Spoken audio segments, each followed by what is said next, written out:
Bismillahirrahmanirrahim. Assalamualaikum warahmatullahi wabarakatuh. Alhamdulillahi rabbil alamin. Wa usalli wa usallim ala ashrafil anbiya'i wa imamil mursalin. Nabina Muhammadin wa ala alihi tayyibin wa ashabihi gurril mayamin. Afdalus salati wa atammu taslim. Allahumma alimna ma yanfa'una wanfa'na bima 'allamtana. وزدنا علما يا ربنا وأصلح لنا شأننا كلها ولا تكلنا إلى أنفسنا طرفة عين. Ma'asyiral muslimin wal muslimat, a'azzani Allah wa iyyakum. Kita bersyukur kepada Allah Azza wa Jalla karena pada kesempatan malam yang berbahagia ini kita kembali diberi kekuatan, kesempatan, taufik dan hidayah sehingga kita bisa menghadiri pengajian rutin di setiap hari Kamis membahas kitab Al-Kabair. Semoga Allah Azza wa Jalla berkenan memberikan untuk kita semuanya ilmu yang bermanfaat sehingga bisa kita amalkan sebagai bekal untuk menghadap kepada Allah Jalla wa'ala. Amin ya rabbal alamin.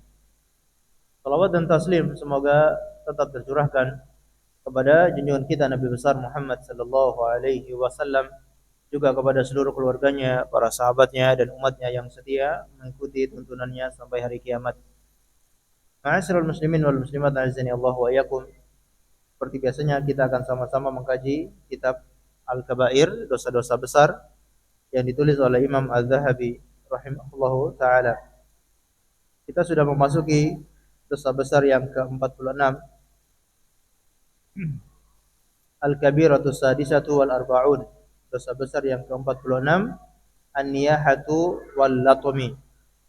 An-niyahatu wal latmu, yaitu meratapi mayit, wal latmu yaitu memukul-mukul pipi atau menampar pipi.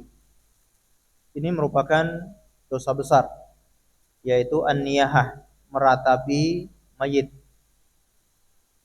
Meratapi ini termasuk dosa besar karena menunjukkan bahwa orang ini tidak sabar, menunjukkan orang ini protes dengan takdir Allah Subhanahu wa taala. Karena seorang muslim yang dia orang yang bertauhid, yang dia yakin dengan Allah Subhanahu wa taala, dia percaya dengan rukun iman, yaitu iman kepada Allah, iman kepada malaikatnya, iman kepada kitab-kitabnya, iman kepada rasul-rasulnya, iman kepada hari akhir, dan rukun iman yang keenam, iman kepada takdir khairihi wa syarrihi, takdir yang baik maupun takdir yang buruk. Seorang muslim selalu beriman kepada takdir.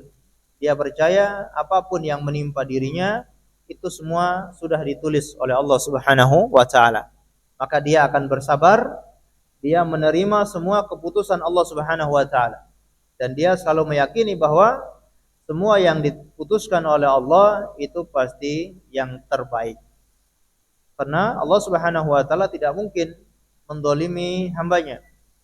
Allah menimpa musibah kepada seseorang itu baik baginya, sebagaimana Allah menimpakan kenikmatan juga baik baginya. Inilah seorang muslim, apapun yang menimpa dirinya itu semua baik. Kata Rasulullah sallallahu alaihi wasallam, "Ajaban li amril mu'min, inna amrahu kullahu lahu khair, wa laisa dzalika li ahadin illa lil mu'min." Sungguh menakjubkan perkara seorang mukmin itu, karena semua perkara yang menimpa dirinya adalah kebaikan. Ketika dia dikasih kelapangan, dia dikasih kemudahan, diberi nikmat, lalu dia bersyukur, itu baik baginya. Sebaliknya ketika dia disempitkan, dia diuji dengan musibah-musibah, dia diberi kesengsaraan oleh Allah, lalu dia bersabar, itu juga baik baginya. Maka seorang muslim dituntut untuk selalu sabar menerima musibah tersebut. Namun ada sebagian orang yang ketika mendapat musibah dia an-niyahah, yaitu dia meratapi, dia memukul-mukul pipinya, merobek-robek bajunya, bahkan dia memukul-mukul benda yang ada di sekitarnya, membanting sana banting sini. Ini menandakan orang ini tidak sabar dan tidak percaya dengan takdir Allah Subhanahu wa taala. Maka perbuatan seperti ini adalah perbuatan dosa besar. Dan ini merupakan perbuatan orang-orang jahiliyah. Yang mana orang-orang jahiliyah itu justru berbangga-banggaan dengan meratapi mayit. Bahkan ada yang sampai menyewa orang untuk meratapi mayit tersebut. Semakin diratapi, seakan-akan menunjukkan bahwasanya mayit ini sangat berjasa. Menunjukkan mereka sangat kehilangan dengan mayat tersebut. Jadi orang-orang yang datang melayat, mereka akan merasa orang-orang sedang menangis sejadi-jadinya karena kepergian orang tersebut. Rela mereka membayar orang untuk menangisi mayat tersebut. Itu tradisinya orang-orang jahiliyah.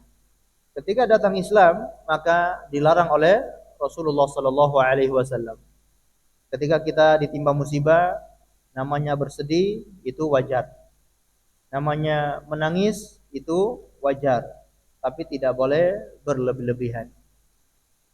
Jelaskan oleh Syekh Utsaimin rahimahullahu taala, an-niyaha itu apa? Yaitu meratapi atau menangis dengan sejadi-jadinya, menangis dengan menampar-nampar pipinya, menangis dengan tidak mengontrolkan dirinya. Nah, ini adalah niyaha. Maka bisa kita bagi bahwa menangis itu ada dua macam. Menangis ketika ada orang yang kita cintai meninggal dunia, menangis karena bersedih. Nah, itu ada dua macam. Yang pertama, menangis yang tabiat, yaitu menangis yang menjadi tabiat manusia. Dia bersedih, dia mengeluarkan air mata, dia menangis. Nah, ini wajar. Sebagaimana Rasulullah Shallallahu alaihi wasallam juga menangis ketika anaknya yaitu Ibrahim meninggal dunia. Ketika anaknya Ibrahim usianya baru 16 bulan. Usianya baru 16 bulan, berarti 1 tahun 4 bulan.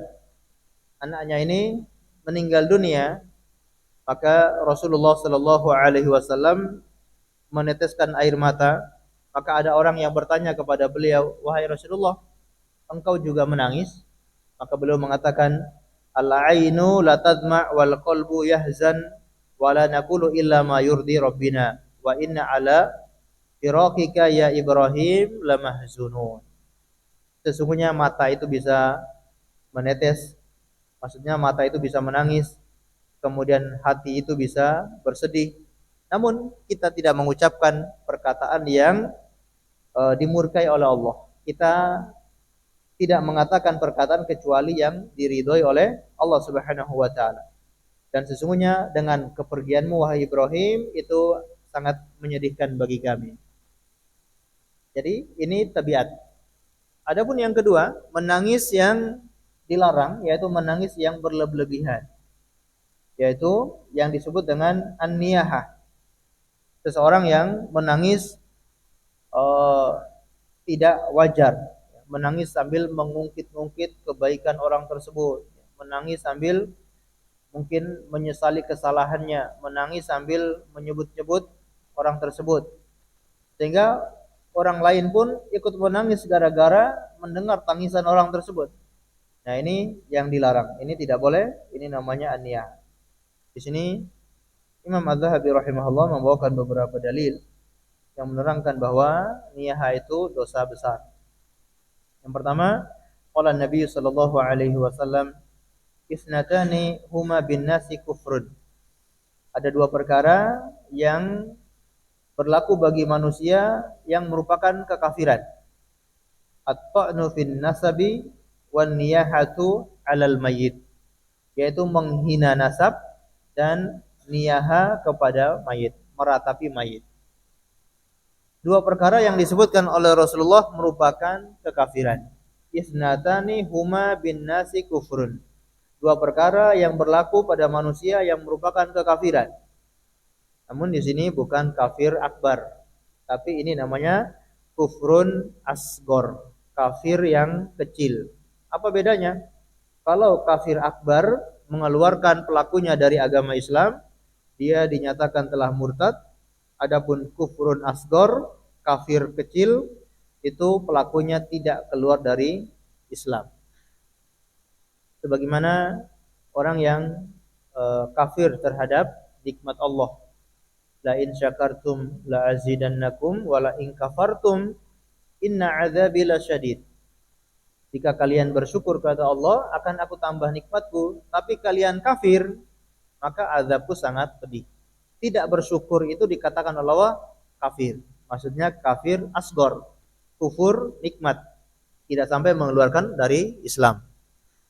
Ataupun seorang istri yang menyebabkan mereka kebanyakan wanita itu masuk neraka adalah karena yakfurnal ashir. Banyak dari kalangan para istri yang yakfurnal ashir, yaitu kufur terhadap pemberian suami. Mereka kafir terhadap pemberian suami. Ini maksudnya adalah kafir asgor.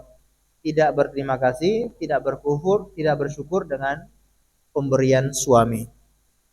Sama halnya dengan hadis yang kita baca ini, dua perkara yang berlaku pada manusia merupakan kekafiran, kafir asgor, yaitu yang pertama at-ta'nu fin nasab, yaitu menghina nasab orang lain. Menghina nasab ini ada dua macam. Yang pertama adalah ragu dengan nasab orang. Ada orang yang menyebutkan kalau saya dari keturunan Fulan bin Fulan, saya dari keturunan wali ini, saya dari keturunan raja ini, saya dari keturunan nabi, saya Habib Fulan Habib Fulan. Kemudian ada orang yang ragu dengan nasab orang ini, maka ini dikatakan at-ta'nu bin nasab. Orang yang menghina nasab orang lain, yaitu ragu dengan nasab orang. Lalu bagaimana kalau ada orang yang mengaku dia keturunan nabi, mengaku dia keturunan pangeran ini, dia keturunan raja ini, maka kalau dia mendatangkan buktinya kita percaya saja. Adapun kalau dia berbohong atau dia berkata tanpa bukti, itu urusannya dia dengan Allah Subhanahu wa taala. Ada orang yang mengaku sebagai Habib keturunan Nabi, enggak apa-apa, terserah. Mau ngaku keturunan Nabi, mau ngaku keturunan Nabi Khidir, mau ngaku keturunan wali ini, mau keturunan pangeran ini, silakan. Terserah. Kalau dia berbohong, dia berdusta, dia berkata tanpa ilmu, maka dialah yang berdosa, menanggung dosanya di hadapan Allah Subhanahu wa taala. Kecuali kalau untuk dijadikan sebagai warisan. Kalau untuk dia mengaku-ngaku keturunan ini tujuannya untuk mendapatkan warisan, maka ini butuh pembuktian. Dia harus membuktikan kalau dia benar-benar keturunan dari pangeran ini, dari kerajaan ini, biar dia bisa mendapatkan warisan tersebut. Nah, kalau dia tidak bisa mendatangkan bukti, maka tidak boleh dia mendapatkan warisan. Atau mana yang kedua, at-ta'nu fin nasab, yaitu dia merendahkan nasab orang. Nah, ini juga berlaku dari zaman jahiliyah sampai zaman kita sekarang. Ada sebagian orang yang masih merendahkan nasab orang lain, meninggikan nasab dirinya, kemudian merendahkan nasab orang lain. Oh, dia dari keturunan itu, ya, keturunan yang nasabnya dari ini, nasab yang kurang jelas, nasab yang seperti ini. Nah, dia merendahkan nasab orang dan membangga-banggakan nasabnya. Nah, ini termasuk perkara jahiliyah dan ini termasuk perkara yang merupakan kekufuran. Berikutnya, yang kedua adalah wan niyahatu 'alal mayyit, yaitu meratapi mayit. Ini dosa besar. Kita sudah tahu bahwasanya tanda-tanda dosa besar yaitu ada ancaman. Ketika ada ancaman bahwa perkara ini termasuk kafir, perkara ini termasuk menyebabkan orangnya masuk neraka, perkara ini akan mendatangkan laknat Allah, maka ini semua tanda kalau perbuatan itu dosa besar. Kemudian hadis yang lain, rawahu Muslim fil hadis as-sahih, an-naihatu idza lam tatub ulbisat dira'an min jarbin wa sirbalan min kitrani yaumal qiyamah. An-naihatu, wanita yang meratapi mayit dan dia belum bertobat dari dosa tersebut, maka nanti pada hari kiamat dia akan dipakaikan pakaian dari kudis, ya, pakaian dari penyakit gatal. Wasirbalan min kitrani yaumal qiyamah. Kemudian akan dipakaikan pakaian dari tembaga yang cair. Jadi tembaga yang dicairkan, pernah dipanaskan, kemudian dibalurkan ke tubuhnya. ataupun dipakaikan pakaian gatal, ya. Jadi penyakit seperti kudis ataupun yang sejenisnya, penyakit-penyakit gatal itu dibalurkan atau dipakaikan ke tubuhnya. Baik, di sini Rasulullah Shallallahu Alaihi Wasallam menyebutkan secara khusus an-naihatu, yaitu wanita yang meratapi. Apakah berarti wanita saja yang terkena ancaman seperti ini? Jawabannya tidak. Kenapa Rasulullah hanya menyebutkan perempuan yang meratapi? Karena kebanyakan yang meratapi mayit itu adalah perempuan. Makanya dalam Islam perempuan tidak boleh mengiringi jenazah sampai ke kuburan. Kenapa? Karena dikhawatirkan akan timbul an-naihah, akan timbul dia meratapi mayit tersebut. Karena wanita biasanya tidak kuat ketika menghadapi kondisi-kondisi seperti itu. Maka sangat rawan bagi wanita itu untuk an-naihah, untuk meratapi mayit. Maka diancam secara khusus perempuan, wanita yang tidak bertobat dari dosa meratapi mayit, maka nanti pada hari kiamat akan ditempelkan tembaga panas ke tubuhnya atau dipakaikan pakaian kudis ke badannya. Ini juga merupakan dosa besar. Wa qala sallallahu alaihi wasallam, hadis yang lain bersabda Nabi sallallahu alaihi wasallam, laisa minna man darabal hududa wa syaqqal juyuba wa da'a bid'awal jahiliyah. Bukan golongan kami seseorang yang memukul-mukul pipinya, dia yang memukul-mukul wajahnya, wa syaqqal juyuba, yang merobek-robek pakaiannya, merobek bajunya, wa da'a bid'awal jahiliyah, kemudian dia menyeru dengan seruan jahiliyah. Ini semua kata Rasulullah laisa minna, bukan golongan kami. Kalau bukan golongan kami berarti golongannya siapa? Ya, bukan golongan Rasulullah, berarti selain golongan Rasulullah Shallallahu Alaihi Wasallam. Ini ancaman yang sangat besar bagi orang-orang yang meratapi mayit sampai melakukan hal-hal yang tidak diridhoi oleh Allah Subhanahu wa taala. Baik, ini juga menjadi pelajaran bagi kita bahwa kalau ada sekelompok orang yang meratapi mayit, memperingati kematian fulan bin fulan sampai memukul-mukul wajah, bahkan tidak hanya memukul wajah dengan tangan, memukul wajah kepala dengan benda-benda tajam, benda-benda keras sampai berdarah-darah. Ini sangat jauh dari tuntunan Rasulullah Sallallahu Alaihi Wasallam. Walaupun mereka mengaku-ngaku sebagai keturunan Nabi, walaupun mereka mengaku-ngaku mencintai Ahlul Bait, tapi kalau perbuatannya seperti itu, ini perbuatan yang menyelisihi tuntunan Rasulullah Sallallahu Alaihi Wasallam. Ini termasuk perilaku orang-orang Syiah ketika memperingati kematian Al Husain, yaitu pada malam 10 Muharram, yaitu memukul-mukul wajahnya dengan benda, dengan pedang, merobek-robek pakaiannya, dengan mengatasnamakan kesedihan, dengan mengatasnamakan meratapi mayit. Ini semua adalah dosa besar, bukan golongannya Rasulullah Sallallahu Alaihi Wasallam. Wa qala sallallahu alaihi wasallam, hadis yang lain Rasulullah sallallahu alaihi wasallam bersabda, innal mayta yu'adzabu fi qabrihi bima nuhiya alaih. Sesungguhnya mayit itu akan disiksa di dalam kuburnya atas ratapan orang kepadanya. Ini juga perlu kita hati-hati. Sebagian ulama memahami secara zahirnya, alias siapapun yang meratapi mayit tersebut, maka mayit itu pun akan terkena dampaknya. Dia akan terkena siksaan atas ratapan mayit tersebut. Siksaan baik berupa fisik maupun siksaan yang maknanya adalah dia tersiksa. Mayit itu seharusnya mungkin dia orang soleh, dia merasakan kenikmatan-kenikmatan di alam kuburnya, tiba-tiba ada orang yang meratapi mayit tersebut, mayit ini tersiksa sehingga kenikmatannya kurang dia rasakan, dia ada merasakan tersiksa di dalam batinnya karena ada yang meratapi. Tapi makna yang roji Allahu alam, kalau makna yang roji adalah ketika sebelum meninggal dunia si mayit ini berwasiat untuk diratapi. Ini yang dipahami oleh sebagian atau sebagian besar ulama, yaitu yang dimaksud dengan mayit itu akan diazab di kuburan karena ratapan orang kepadanya, karena ketika sebelum meninggal dunia mayit ini berpesan.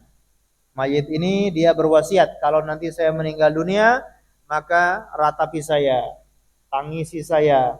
Nah, hal semacam inilah dia akan disiksa di alam kubur. Karena dia telah mewasiatkan sesuatu yang dosa, sesuatu yang buruk. Maka ketika ada yang meratapi mayit tersebut, mayit ini akan mengalir dosa kepadanya. Adapun kalau mayit ini tidak berwasiat, bahkan mayit ini tidak suka, seandainya dia tahu ada yang meratapinya, dia tidak suka, maka dia tidak terkena azab di alam kubur. Kita contohkan sebagaimana sahabat Al-Husain, sahabat Al-Husain, sahabat yang sangat dicintai oleh Rasulullah SAW, Hasan dan Al-Husain, ya, dua pemuda yang akan memimpin di surga nanti. Tiba-tiba ada orang yang meratapi mayitnya, meratapi kematiannya, maka dia tidak terkena dampaknya. Kenapa? Karena dia tidak berpesan, tidak berwasiat. Dari sini juga kita tahu, ya, sebagian besar sahabat Nabi Shallallahu Alaihi Wasallam mereka bahkan berwasiat, ya, kalau saya mati jangan tangisi, jangan ada yang bersuara begini-begini, jangan ada yang mengiklankan kematian saya, jangan ada yang berbuat seperti ini. Mereka bahkan mencegah sebelum meninggal dunia. Tujuannya apa? Supaya tidak ada keluarganya yang meratapi mayat tersebut. Kemudian wa buri'an Nabi sallallahu alaihi wasallam minas saliqati wal haliqati wasyaqah. Ittafaqa alal hadis ats-tsalatsa. Dan Nabi Shallallahu Alaihi Wasallam berkata, Imam Az-Zahabi, Nabi Shallallahu Alaihi Wasallam berlepas diri dari as-saliqah, yaitu orang yang mengangkat suara dengan kencang ketika ada musibah. Ini sama saja dengan orang yang meratapi, menangis sejadi-jadinya, berteriak-teriak, mengangkat suara, ini tidak boleh. Kalau menangis biasa, ya, suara menangis, suara tangisannya keluar, suara tangisannya pecah, ya itu wajar. Tapi kalau sampai teriak-teriak, mengangkat suara, ya, maka ini termasuk perbuatan jahiliyah dan ini yang dilarang. Wal haliqah, yaitu wanita yang mencukur rambutnya. Ada sebagian tradisi ketika keluarganya meninggal dunia, karena bersedih mencukur habis rambutnya. Atau tidak habis, mungkin dia mencukur pendek rambutnya untuk menandakan kesedihan.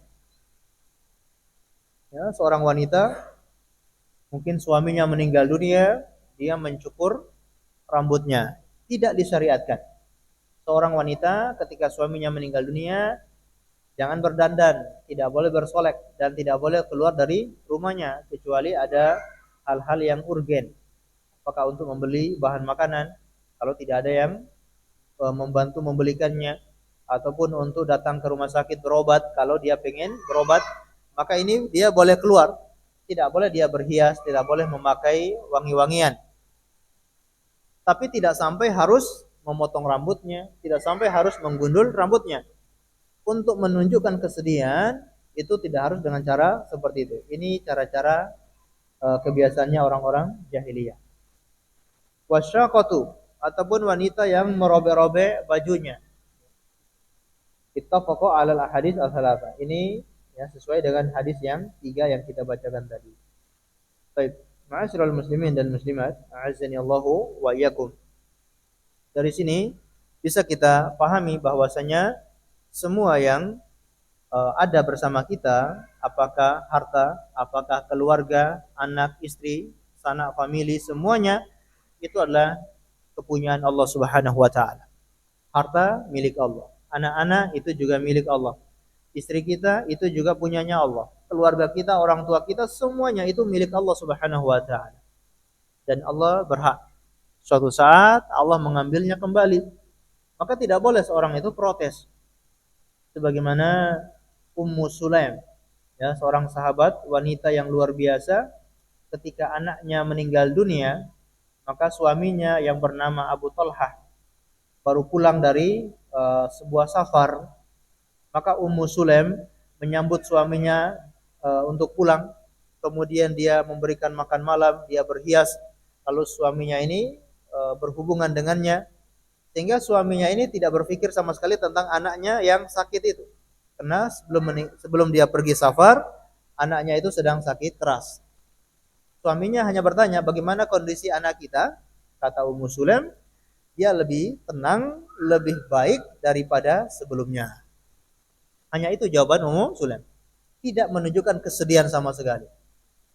Kemudian keesokan harinya baru dia sampaikan, atau ketika suaminya sudah tenang, suaminya sudah selesai melakukan hubungan dengan istrinya tersebut, baru dia sampaikan. Dia katakan, wahai suamiku, bagaimana menurut Anda ketika ada seseorang yang menitipkan sebuah barang ke keluarga seseorang, kemudian orang tadi datang mengambil kembali barang titipan itu, apakah keluarga itu berhak menolaknya? Kata Abu Talha, tidak pantas keluarga itu menolak karena itu bukan barang miliknya. Kata Ummu Sulaim, faktasib biwaladik. Kalau begitu, carilah pahala dengan kematian anakmu. Lihat bagaimana Ummu Sulaim memberikan gambaran kepada suaminya bahwa kita semua ini, anak yang kita miliki, orang yang kita cintai, itu semua kepunyaan Allah Subhanahu wa taala. Kalau Allah mengambilnya kembali, maka kita hanya bisa bersabar. Dan seandainya kalau dia bersabar, dia akan mendapatkan pahala yang berlipat-lipat. Bahkan Allah akan menggantikan dengan yang lebih baik. Tadi Ummu Sulaim masih ceritanya, ada seseorang yang terkena musibah. Ma min abdin tusibuhu musibatun fayaqul inna lillahi wa inna ilaihi rajiun.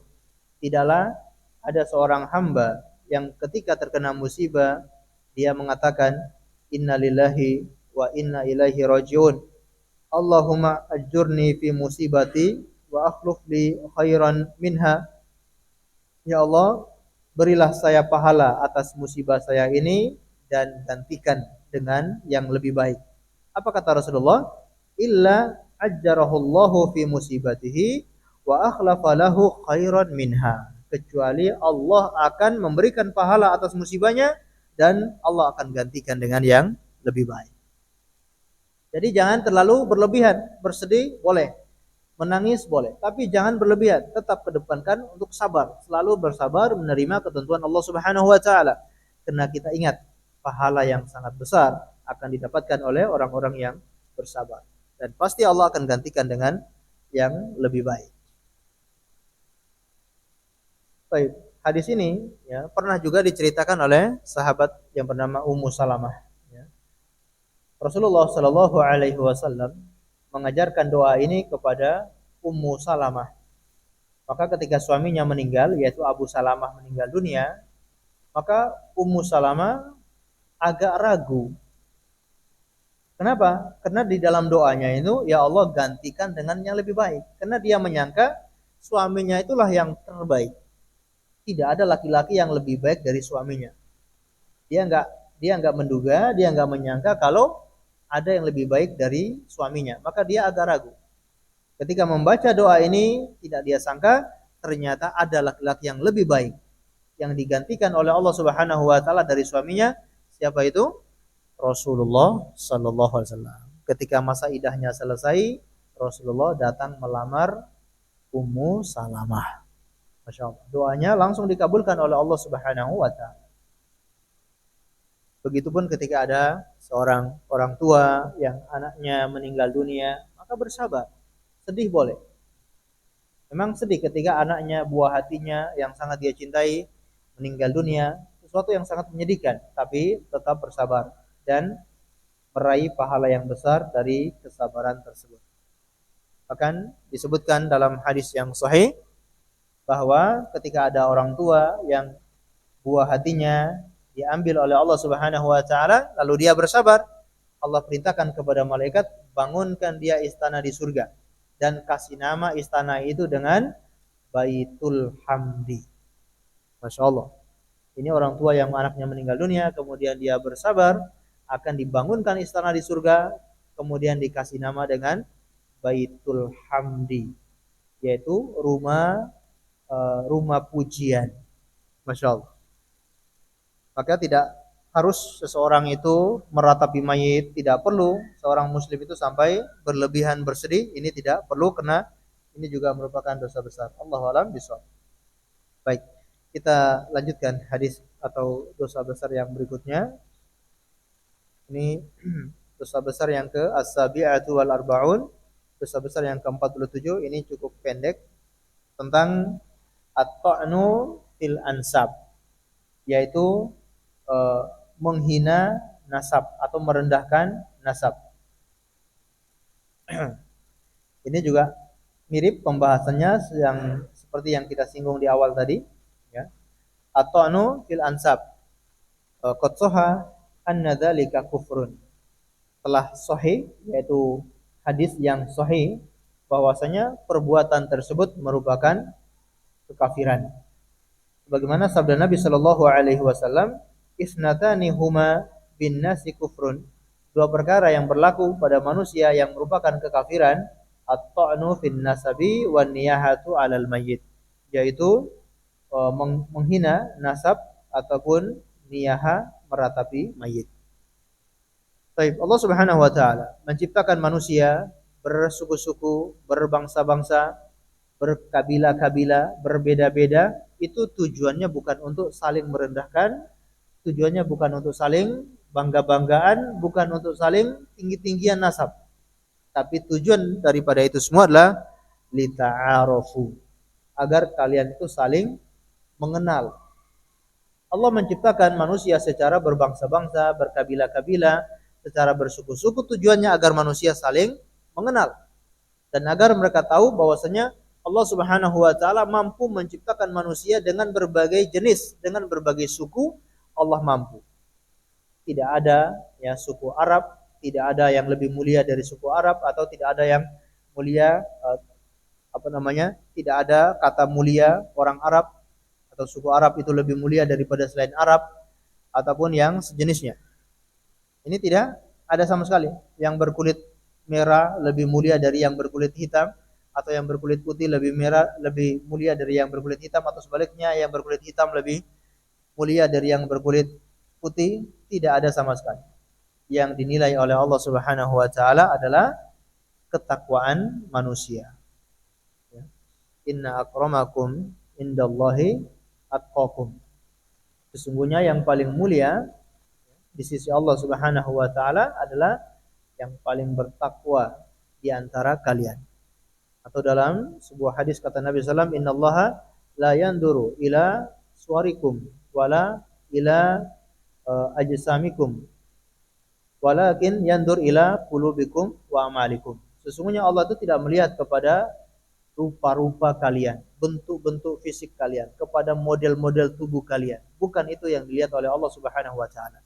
Akan tetapi yang dilihat oleh Allah adalah ila qulubikum. Allah melihat hati-hati kalian dan Allah melihat perbuatan amalan-amalan kalian.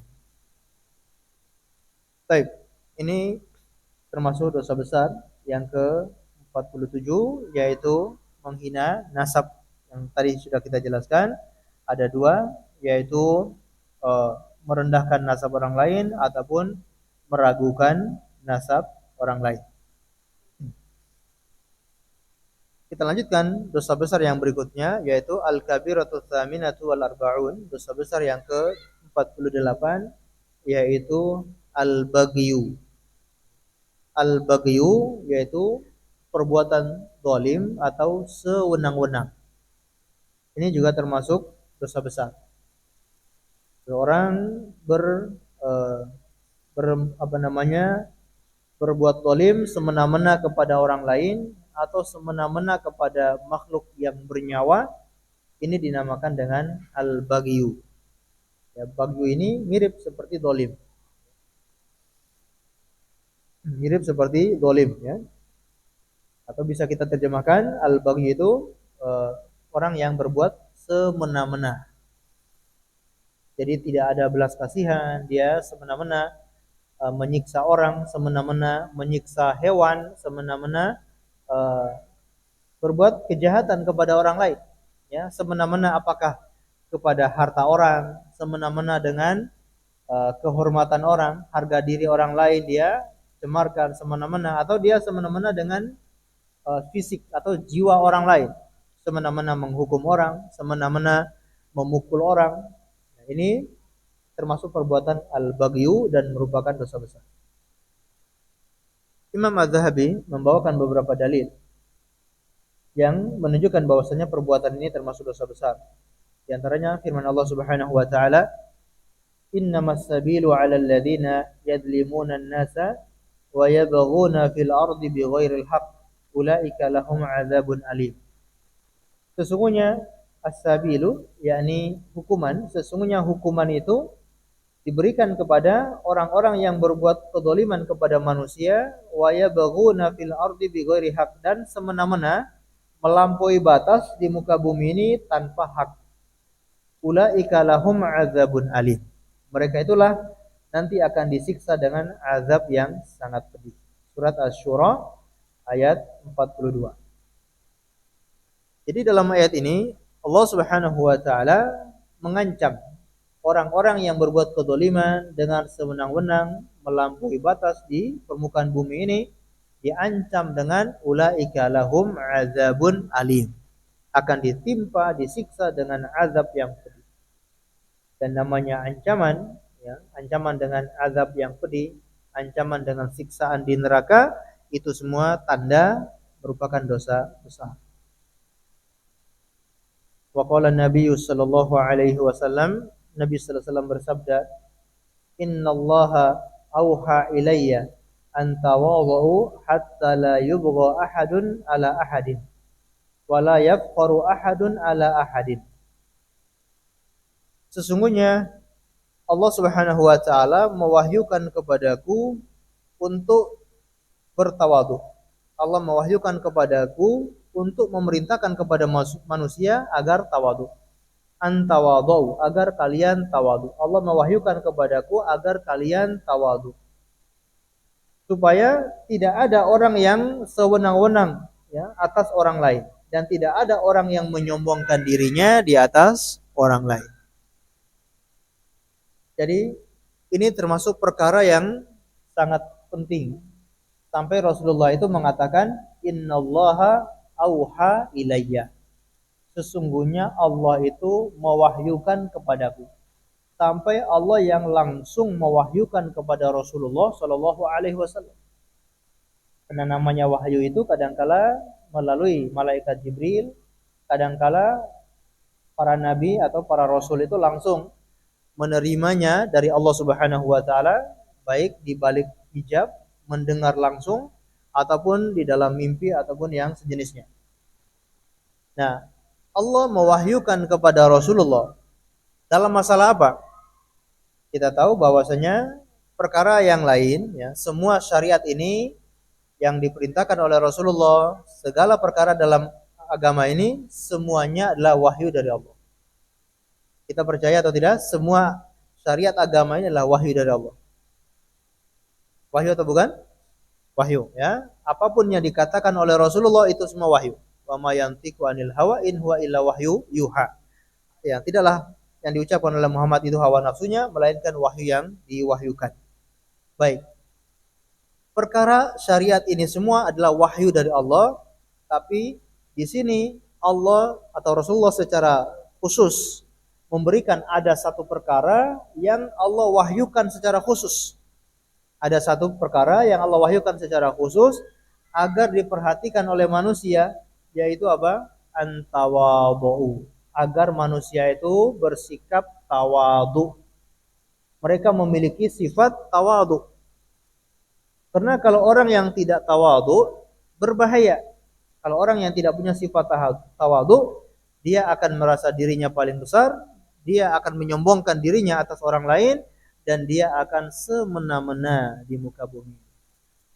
Tapi kalau orang itu memiliki sifat tawadhu, atau dia berusaha untuk memiliki sifat tawadhu, maka dia bisa menahan, dia bisa mengerem jiwanya yang ingin dia disanjung, pengen jiwanya pengen lebih besar, dia bisa mengerem karena dia memiliki sifat tawadhu.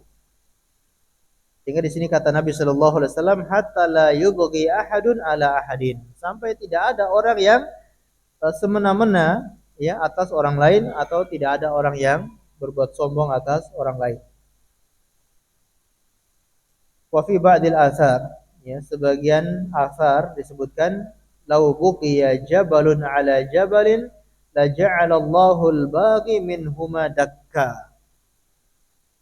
Seandainya ada satu gunung dia semena-mena dengan gunung yang lain, atau ada satu gunung yang dia sombong dengan gunung yang lain, maka Allah akan jadikan gunung yang sombong itu dakka, hancur, lebur. Ini menunjukkan apa? Hukuman bagi orang yang menyombongkan diri, hukuman bagi orang yang semena-mena itu sangat berat. Sampai diumpamakan seandainya ada satu gunung yang berbangga-bangga, yang dia semena-mena dengan gunung-gunung yang lain, maka Allah akan buat dia menjadi hancur lebur, ya, menjadi debu. Ini berbahaya orang yang berbuat semena-mena. Wa qala sallallahu alaihi wasallam, Nabi sallallahu alaihi wasallam juga bersabda, "Ma min dzambin ajdaru ay yaj'ala Allahu li sahibihi al-uquba fi dunya ma ma yudakhiru Allahu lahu fil akhirah minal baghi wa qati'atir rahim." Tidak ada dosa yang lebih pantas, lebih layak untuk Allah segerakan bagi pelakunya siksaan di dunia, dan nanti pada hari kiamat akan diberi siksaan yang lebih pedih selain daripada dosa al-baghyu wa qati'atur rahim, selain daripada dosa semena-mena dan juga memutus silaturahim. Ini dosa yang disegerakan siksaannya di dunia sebelum nanti akan disiksa di hari kiamat, yaitu al-baghyu. Salah satunya yaitu semena-mena di muka bumi ini. Mungkin ketika dia masih jadi pimpinan, ya, semena-mena terhadap bawahan, sehingga mungkin Allah hukum dia, usahanya mungkin bangkrut, anak istrinya tidak bisa diatur, ya, anak-anaknya akhirnya jadi nakal. Dia menyangka itu hanya biasa, itu hanya apa namanya, kebetulan. Bukan, bisa jadi dia pernah semena-mena kepada orang lain sehingga Allah menyiksanya dengan cara seperti itu. Ataupun terkena musibah ini, terkena musibah itu, maka hendaknya dia berpikir, jangan-jangan dia pernah semena-mena kepada orang lain. Dan yang kedua adalah waqati'atur rahim, yaitu memutus silaturahim. Ini juga akibatnya ataupun hukumannya akan disegerakan oleh Allah Subhanahu wa taala. Baik, kita dengarkan azan terlebih dahulu, kemudian kita lanjutkan sedikit insyaallah.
Ma'asyiral muslimin wal muslimat, azani Allahu wa iyyakum. Kita lanjutkan sedikit lagi. Wa qala Ibnu Aun an Amr ibn Sa'id an Humaid ibn Abdurrahman qala Ibnu Mas'ud, berkata Ibnu Mas'ud, qala Malik Ar-Rahawai, ya Rasulullah, qad a'taitu minal jamal ma tara wa ma uhibbu an ahadan bifawqani bisyiraki yani na'li afadhalika minal baghi, qala laisa dhalika minal baghi walakin al baghi batarul haq au qala safahul haq wa ghamtun nas. Isnadu qawi. Jadi ada seorang sahabat yang bernama Malik Ar-Rahawai, dia berkata, wahai Rasulullah, sesungguhnya aku ini dikasih kelebihan, yaitu ketampanan. Kemudian aku dikasih ketampanan sebagaimana yang engkau lihat, dan aku sangat senang.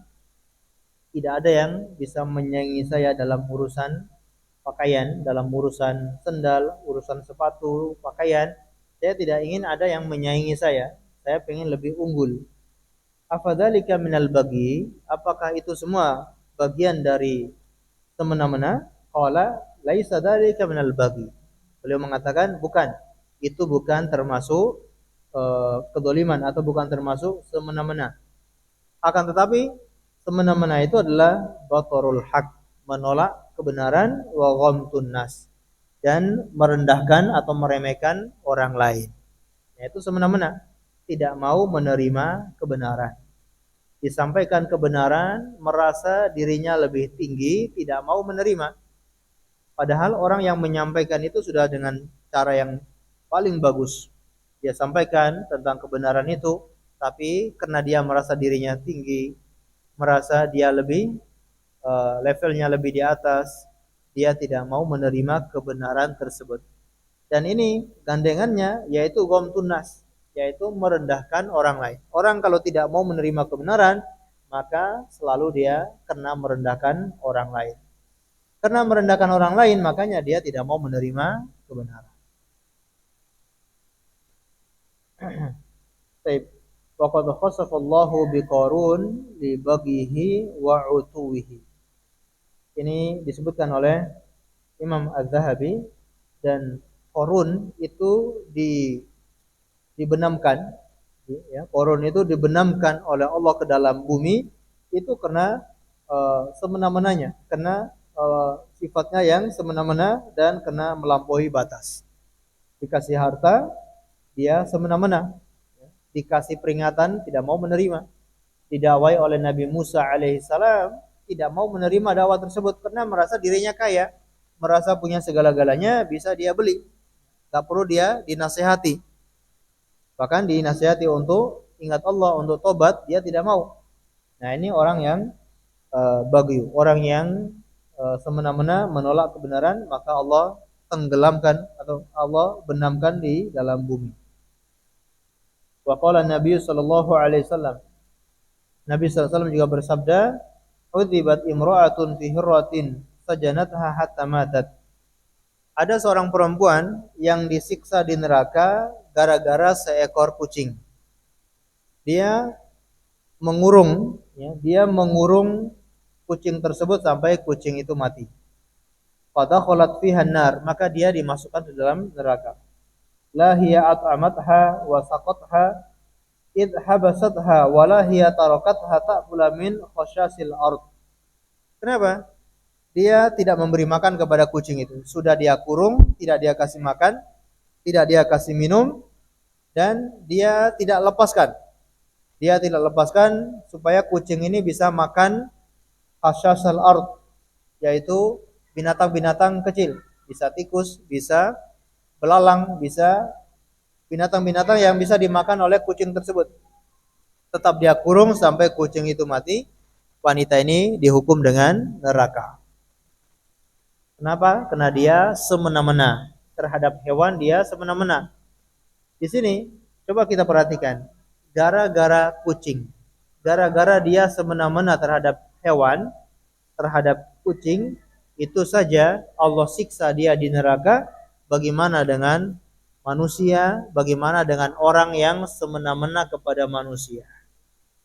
Ada orang yang menyiksa manusia, dipenjara, dikurung, disiksa, disetrum, dicabut kukunya, tidak dikasih makan, tidak dikasih minum, maka dosanya, siksaannya jauh lebih besar di hari kiamat nanti daripada orang yang menyiksa hewan seperti ini.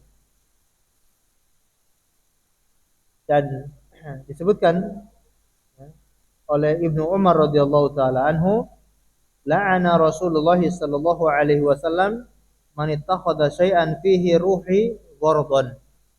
Rasulullah sallallahu alaihi wasallam melaknat seseorang yang menjadikan hewan bernyawa sebagai target. Ini dosa besar. Menjadikan hewan yang bernyawa sebagai target. Jadi untuk melatih panah, untuk melatih tembakan, untuk melatih senapan, menggunakan hewan hidup. Ya, dia punya burung, dia tangkap burung, kemudian dia taruh di tempat yang agak jauh untuk dia tembak, kena atau tidak, untuk belajar nembak. Ini dilaknat oleh Rasulullah SAW. Ya, dijadikan makhluk yang bernyawa untuk target, atau menargetkan hewan untuk sebagai hiburan, ya, untuk tarung, mengadu hewan, mengadu ayam, mengadu domba, apalagi mengadu banteng. Ini semua dilaknat oleh Rasulullah SAW. Orang yang suka ngadu ayam itu dilaknat oleh Rasulullah SAW. Dosa besar. Nanti pada hari kiamat akan dimintai pertanggungjawaban karena dia telah menargetkan hewan-hewan itu untuk bisa menyakiti, untuk bisa bertengkar, ya, untuk sebagai hiburan. Ya, ini semua dosa besar. Atau ketapel, ya, mungkin dulu main ketapel. Nangkap burung tidak disembelih tapi ditaruh lagi buat lomba-lombaan, ya. Siapa yang kena. Nah, ini dosa besar. Allahu a'lam bishawab. Barangkali kita cukup sampai di sini. Insyaallah kita lanjutkan di pertemuan akan datang, masih membahas tentang al-baghyu. Sebelum kita akhiri, barangkali mungkin ada yang ditanyakan atau ada yang kurang jelas, kami persilakan.